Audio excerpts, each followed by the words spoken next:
Welcome to உன்னாஸ் flavours. நம்ம இன்னைக்கு பார்க்க போகிறது ஒரு ஹெல்த்தியான ரெசிபி தான். இது வந்து மருந்து குழம்பு, அரிசி திப்பிலி, சுக்கு, மிளகு அதை வச்சு ஒரு குழம்பு. இது டைஜஷனுக்கு, நெஞ்சு செடியெலாம் இருந்தாலும் அந்த இதுக்கெல்லாம் ரொம்ப நல்லது. இதுக்கு என்னென்ன தேவைங்கிறத பார்த்துருவோம்.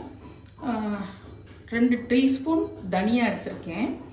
அப்புறம் 1 டீஸ்பூன் அரிசி திப்பிலி. இதுதான் அரிசி திப்பிலி. இப்படி இருக்கும். திப்பிலிலேயே 2 வெரைட்டி இருக்குது. அரிசி திப்பிலி ஒன்று, கண்டன் திப்பிலி ஒன்று. இந்த அரிசி திப்பிலி தான் நம்ம இப்போ இதுக்கு யூஸ் பண்ண போகிறோம். அடுத்து 1 டீஸ்பூன் மிளகா 4 வச்சுருக்கேன். அப்புறம் சுக்கு, நல்ல ஒரு பெரிய துண்டு சுக்கு, இது சின்னதாக இருந்ததுனால 2 வச்சுருக்கேன். அப்புறம் ஒரு டீஸ்பூன் கடலைப்பருப்பு, 1 டீஸ்பூன் துவரம்பருப்பு, சின்ன வெங்காயம் நல்ல ஒரு பவுல் மகர, அதாவது கிட்டத்தட்ட ஒரு 25 சின்ன வெங்காயம், பூண்டு ஒரு 10-15 பல்லு பூண்டு. அடுத்து வந்து நல்லெண்ணெய் தான் தாளிக்கிறதுக்கு. புளி வந்து ஒரு பெரிய நெல்லிக்காய் அளவுக்கு கரைச்சி வச்சுருக்கேன். கருவேப்பிலை தாளிக்கிறதுக்கு, கடுகு, உளுந்தம்பருப்பு, ஜீரகம், இதுவும் நம்ம தாளிக்கிறது தான். இப்போ நம்ம இது என்ன பண்ண போகிறோம்னா, ரொம்ப சிம்பிள் ரெசிபி தான். இன்க்ரீடியன்ஸை பார்த்தா உங்களுக்கு நிறைய தெரியும், பட் வந்து ரொம்ப சிம்பிள். இது வெறும் கடாயில் இந்த தனியா, மிளகா, அது இந்த துவரம்பருப்பு, கடலைப்பருப்பு அதை வந்து நல்லா கொஞ்சம் வறுத்துக்கணும். வறுத்துட்டு அந்த சூடு இருக்கும்போதே அதுலேயே மிளகு, அரிசி திப்பிலி, சுக்கு அதையும் போட்டு வறுத்துடணும். அதுக்கப்புறம் அதை ஆற வச்சுட்டு அதை மிக்சியில் பவுடர் பண்ணி வச்சுக்கிட்டுருங்க. கொஞ்சம் தண்ணி பவுடர் பண்ணிவிட்டு கொஞ்சம் தண்ணி ஊற்றிய நீங்கள் வந்து பேஸ்ட் ஆக்கி வச்சுக்கலாம். அதுக்கப்புறம் நல்லெண்ணெய் ஊற்றி கடுகு, உளுந்தம்பருப்பு, ஜீரகம், கருவேப்பிலை அதை தாளிச்சிட்டு இந்த வெங்காயம், பூண்டு இதை நல்லா வதக்கிடுங்க. வதக்கிட்டு புளியை கரைச்சி ஊற்றிட்டு உப்பு வேணுங்கிற அளவு போட்டுட்டு தண்ணியும் நம்ம வேணுங்கிற அளவு போட்டு நல்லா கொதிச்சு அந்த வெங்காயம் பாதி வெந்ததுக்கு அப்புறம் இந்த அரைச்ச பவுட்ரு, அந்த பேஸ்ட் அதையும் தூக்கி போட்டு நல்லா மிக்ஸ் பண்ணிவிட்டு அந்த எண்ணெய் விட்டுட்டு வர்ற அளவுக்கு நீங்கள் வந்து மூடி வச்சு சிம்மில் வச்சு வேக வைக்க வேண்டியதுதான். இப்போ நான் வந்து என்னென்ன வறுக்கிறதுங்கிறத காட்டுறேன்.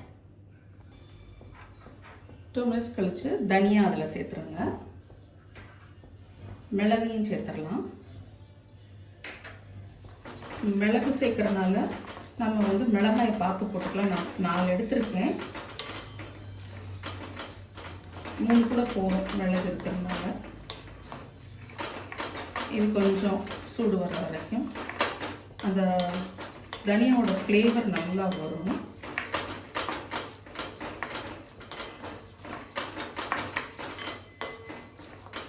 இந்த ஃப்ளேவர் வருது. இப்போ மிளகாய் போடலாம். 3 மிளகா தான் போட்டிருக்கேன். இப்போ வேணும்னா நம்ம மிளகாத்தூள் கூட போட்டுக்கலாம். பெப்பர் பவுடர் ஆறு மிளகாத்தூள் போட்டுக்கலாம். இன்னும் ஒரு 2 மினிட்ஸ் டீவாக வதங்கணும்.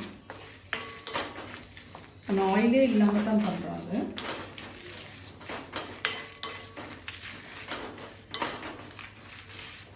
கோல்டு இருந்தாலும் அரிசி திப்பிலி அதெல்லாமே நல்லது. டைஜஷனுக்கு சுக்கு நல்லது.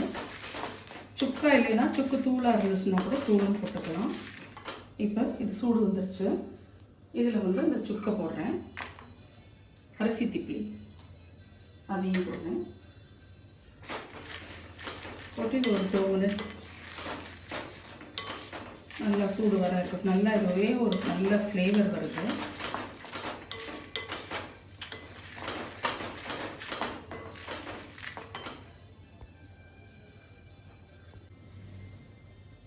பாருங்கள், நல்ல ஃப்ளேவர் வந்துருச்சு, நல்லா சூடு வந்துருச்சு.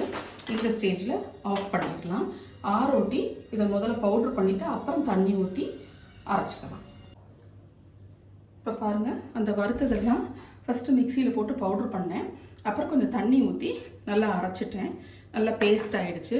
அப்படி ஒரு ஃப்ளேவர் இருக்குது. இப்போ நான் குழம்ப வச்சு காட்டுறேன்.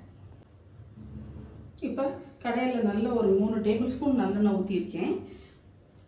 எண்ணெய் சுட்டுருச்சு. இதில் வந்து கொஞ்சம் கடுகு, உளுந்தம்பருப்பு, ஜீரகம் அரை டீஸ்பூன் கூட போகும், அதை போட்டிருக்கேன். கொஞ்சம் கருவேப்பிலை நல்லா தாராளமாகவே போடலாம்.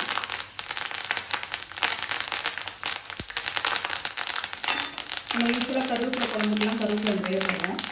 அந்த மாதிரி இதை போடுங்க. இந்த உளுந்தம்பருப்பு செவந்தோடனே நம்ம வந்து வெங்காயத்தையும் பூண்டையும் போட்டுடலாம். நல்லெண்ணெய் வந்து நல்லா தாராளமாக ஊற்றினா தான் இந்த குழம்பும் நல்லாயிருக்கும். இது வந்து நல்லா வச்சு கொஞ்சம் கொஞ்சம் சாப்பிட்லாம். ரைஸ்லேயும் போட்டு சாப்பிட்லாம், எதுக்கு வேணாலும் சாப்பிட்லாம். டைஜஷனுக்கு, கோல்டுக்கு எல்லாத்துக்குமே ரொம்ப நல்லது. மருந்து குழம்பு இதுக்கு பேர், இல்லைன்னா சுக்கு மிளகு திப்பிலி குழம்பு. அட்லீஸ்ட் மந்த்லி ஒன்ஸாவது எல்லோரும் இதை செஞ்சு சாப்பிட்லாம். இந்த உளுந்தம்பருப்பு கொஞ்சம் செவந்துருச்சு. இதில் வெங்காயத்தை போட்டேன். சின்ன வெங்காயம் தான் கட் பண்ணி வச்சுருக்கேன். அடுத்ததுலேயே பூண்டையும் போட்டுருவேன். கொஞ்சம் வதங்கட்டும். அது இப்போ பாருங்கள், இந்த வெங்காயமும் பூண்டு வதங்கிடுச்சு. இதில் 1 டீஸ்பூன் கல் உப்பு போடுறேன். அப்புறம் நீங்கள் உப்பு வேணால் போட்டுக்கலாம். பெரிய நெல்லிக்காய் அளவுக்கு புளியை கரைச்சி வச்சுருக்கேன், அதையும் ஊற்றிடுறேன். இதோட 1 டம்ளர், மொத்தமாக 1 டம்ளர் தண்ணி போகிறோம்.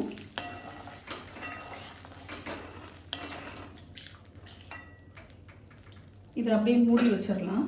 கொஞ்சம் கொதி வரும்போது நம்ம அரைச்ச பேஸ்ட்டை இதில் போடலாம். நல்லா கொதி வருது. இந்த வெங்காயமும் ஒரு பாதி வெங்காயம் வெந்துருச்சு. இதில் இப்போ இந்த அரைச்ச பேஸ்ட்டை போடுவோம். போட்டு வேணுங்கிற அளவு தண்ணி ஊற்றுங்க. முதல்ல 1 டம்ளர் தண்ணி ஊற்றுனேன். இந்த அரைச்சதை அந்த மிக்ஸி கழுவி ஒரு 1/2 டம்ளர் தண்ணி ஊற்றிருக்கேன். மீடியம் ஹீட்டில் வச்சு க்ளோஸ் பண்ணிடுங்க. உப்பு உரப்பு எல்லாமே செக் பண்ணிக்கலாம். உரப்பு பத்தலைன்னா மிளகுத்தூளோ இல்லை கொஞ்சம் மிளகாத்தூள் போட்டுக்கலாம். நீங்கள் புளி வேணாலும் ஊற்றிக்கலாம். இது நல்லா கொதித்து ஒரு மாதிரி எண்ணெய் கக்கி வரும். அந்த ஸ்டேஜில் இறக்கலாம். அந்த ஸ்டேஜில் நான் உங்களுக்கு காட்டுறேன். இந்த பாருங்கள், எண்ணெய் இப்போ தான் கக்கி வருது.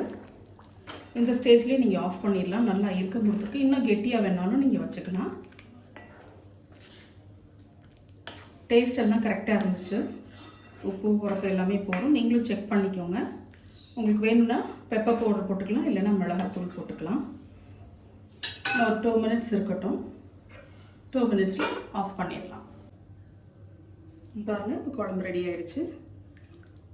மருந்து குழம்பு, அதாவது சுக்கு மிளகு அரிசி திப்பிலி போட்ட குழம்பு நல்லா வாசமாக இருக்குது. ஹெல்த்துக்கும் ரொம்ப நல்லது.